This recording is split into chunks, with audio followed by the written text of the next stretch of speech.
Avvocato, oggi un importante convegno sul mondo del vino, ma anche e soprattutto sulle prospettive future a lunga scadenza. Di cosa si parlerà? Certo, quest'oggi, secondo una tradizione ultradecennale di collaborazione tra l'Accademia Italiana della Vite e del Vino e i Carabinieri Forestali del CUFA, parleremo come sempre di vino, ma con un approccio diverso. Diverso anche da tutti gli altri congressi che ci sono stati in questi giorni a Verona, che si sono concentrati moltissimo sul tema specifico delle problematiche economiche e dei dazi. Noi parleremo di dazi, oltretutto in termini molto originali, molto amplificati rispetto a quell'informazione che viene passata mediaticamente, che è molto limitata, molto settoriale e non dà l'idea del problema nella sua completezza.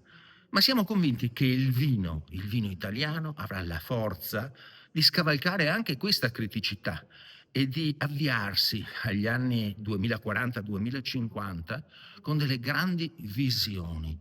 E il tema del nostro convegno è proprio questo: andare a indagare in maniera visionaria ma scientifica quelli che potranno essere i grandi approdi di qui ai prossimi decenni.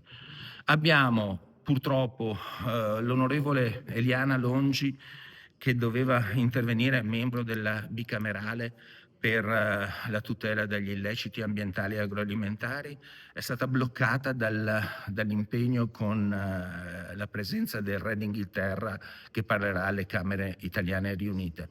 Però abbiamo un parterre di relatori straordinari, tra cui in particolare il generale Parrulli, il nuovo comandante in capo del CUFA, nominato da qualche mese, il quale ci porterà un contributo sulle strategie operative dei Carabinieri Forestali.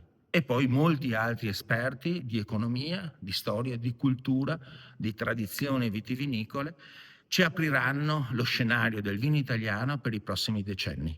Grazie.